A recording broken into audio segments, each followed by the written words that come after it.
Hello and welcome to my first official video from my new YouTube video channel, Old Raving Man. That's a bit of a misnomer. It's more like middle-aged guy talking about stuff that he cares about and that he hopes that you do too. This is actually my second take at doing this. First off, I gotta say this is really tough. I don't have fancy equipment. I'm actually holding a cell phone up, and I know a lot of people do that. I'm not very good at this. I'm actually looking at myself as I do this, and it's so surreal and bizarre. My daughter's already beat me to the punch and done a couple of videos, and I think she's absolutely adorable. I'm definitely not adorable, but I hope that at least I can keep you entertained. In any event, what I'm going to be doing every week is really just talking about stuff that that either frustrated me or that I'd love to see some change enacted. And I will say this: I say everything I do is actually coming from a point of sense of humor. I just want to have fun doing this, and I hope you have fun as well. I would ask three things. I would request your comments. I would love your comments and your feedback, good, bad, or indifferent. I would love also to have you pass a video on if you like it. If you feel there's something here that you feel is worthwhile, pass it on. And then lastly, I'd love to solicit topics. You can email me. I've got a million emails, but the one directed to this endeavor is oldravingman@gmail.com. Each week I'm going to cover a topic that I feel passionate about, and it's not because I want to try and beat up on a company. I had experience with my daughter this week via United.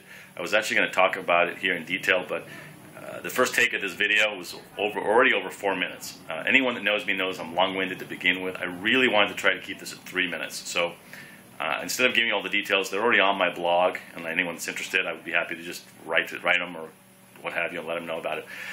Essentially, a little bit about me. I actually, and the reason I feel qualified to talk about offshoring, what I'm really going to talk about today is offshoring of jobs and how I feel it's damaging our country and why I think it's a mistake, and I think that it's actually misguided on the parts of companies. I get it. I know they're trying to save money. Now, I'll tell you, telling you a little bit of my background. I'm an immigrant. I was not born in this country. My children, Sierra, who has her own YouTube video channel, video channel, which is called iPolack, P-O-L-A-C-K, Pollock, G-I-Z-E. So, and I apologize if I made a mistake in that. But anyway, it's www.youtube.com/iPolackGize. I think she's very talented, and I know I'm biased because I'm her dad, but in any event. So I've got two children. I have Sierra and I have Hunter, who is my about-to-be 16-year-old, who unfortunately is in Pennsylvania with his mother. We're separated, and I don't get to see him, but we have a channel planned, him and I, which is going to be Father-Son Reviews. That channel already exists on YouTube. There's nothing up there yet because, quite frankly, we don't have the money for the technology to do it. I need to get him a laptop and a webcam, and we're probably going to do video conferencing via Skype. That's coming at a later date. In any event, what I had I had a very bad customer service experience this week with United, and a lot of the issues had to do with the fact that I was trying to talk to somebody that is located, I don't know where, India, Bangladesh, South Africa. And again, please understand that, as an immigrant, my children are first-generation Americans. I feel uniquely qualified to talk about this from the standpoint that I have nothing against the folks that are manning these call centers. They're doing their job. They're great people, I'm sure. They're just trying to do their job. However, the problem that we have is twofold. And this is why I believe it's destructive, and it actually is counterproductive to what the companies are trying to do, which is save money.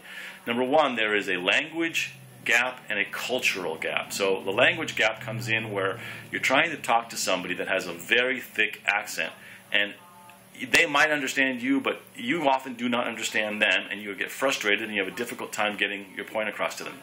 Secondly, you've got the language, you've got the cultural barrier. They say, that's the language barrier. You have the cultural barrier where there's differences in words and intonation, and they don't understand what you're trying to say, even if they can hear you clearly.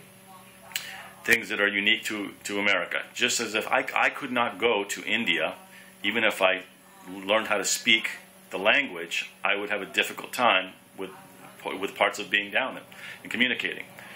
Secondly, the savings, so they think they're saving money. I spent this week approximately 3.5 hours on 2 different days trying to resolve an issue, which I never got resolved ultimately. And here's the irony. It had dealt with baggage and making sure I could pay for my daughter's baggage ahead of time. Now, they charge you for baggage. I ended up actually not having to pay for the baggage, which is phenomenal, because right now in my current state, the amount of money that I would have had to pay for baggage would have been more than half day's pay for me. So I was delighted from that standpoint. But see, this is where I say that United lost money because they spent almost 3 hours on the phone with me, where they couldn't be talking to somebody else. They didn't get any revenue from me, which they would have gotten $60 from me if they would have worked with me the appropriate way.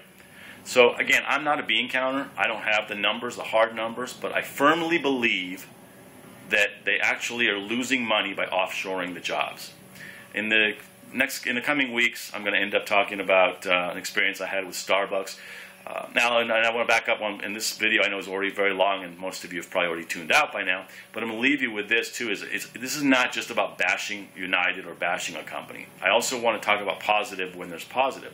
I'm doing this because I do believe that United can be great again. They were a great airline, and I'm going to give you 3 very quick examples in a moment of experiences that I had in the past that were phenomenal, that exemplified great customer service.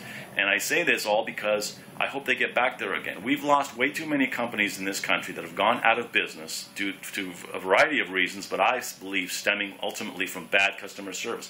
And I'll tell you that my philosophy is really very simple when it comes to business. The most important asset that a company has is people. And when you break that down a little bit further, I break it down into 2 groups. And these are absolutely the most important assets that a company has. And without them, they will fail. And that's customers and employees. And they both have to be together. Companies and employees, and they have to work hand in hand. You have to have employees that are happy and that want to help and they want to do the right thing. But more importantly, you have to empower your people. And that's the biggest issue, is they're not empowering these people at the call centers. So this video has already run much longer than I wanted it to. I don't think I can say anything in 3 minutes, folks. Sorry. In any event, I'm going to leave you with the positives for United. I want to leave you with a positive message.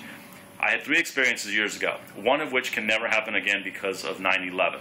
When my daughter, Sierra, who I had her do a pop-in on the last video, but unfortunately I had to do a second take, and you've seen her. You can go on YouTube and see her. I already told you how to get to see her. When she was probably, I would say, 2 years old, we were flying with my wife and I and Sierra. I don't even remember where, and it really doesn't matter.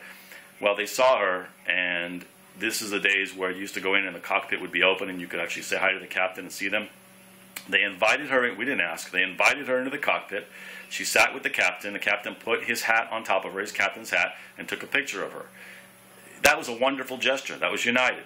Another time I was flying, and in the middle of the flight, they had a contest. The flight attendants came out and they had a contest, and they asked everybody to fish into their pockets, and whoever could produce the penny with the oldest date would get, I believe it was a bottle of wine. Again, it was very cool, very unique, and unprompted. It was a great experience. And then thirdly, it was one of the rare times that I got the fortune to fly in first class. And I don't drink a lot to begin with, but I was drinking wine. I was enjoying myself. It was a long cross-country flight. And at the end of the flight, and I'd had probably more wine than I would normally drink, maybe 3 glasses of wine in a 3 or 4 hour flight. At the end of the flight attendant came up to me and said, "It looks like you enjoyed that wine." And I said, "Yeah, absolutely I did." And she came back. She left for a moment. She came back and she gave me a bottle of the wine. So United used to be great. United, you can be great again. I would love to chat with somebody in upper management if you really want to know more about the experience and how I feel you can improve. I'm not going to fill out forms though, United. There was a Twitter feed, and United basically saw my frustration and basically wanted my daughter to fill out a form, boilerplate type form. I'm not doing that. I want to talk to somebody in a decision-making capacity if they're interested in effecting change. Thank you very much. I hope you enjoy this. I'm sorry that it was so long. I'll try and be shorter in the future. See you next week.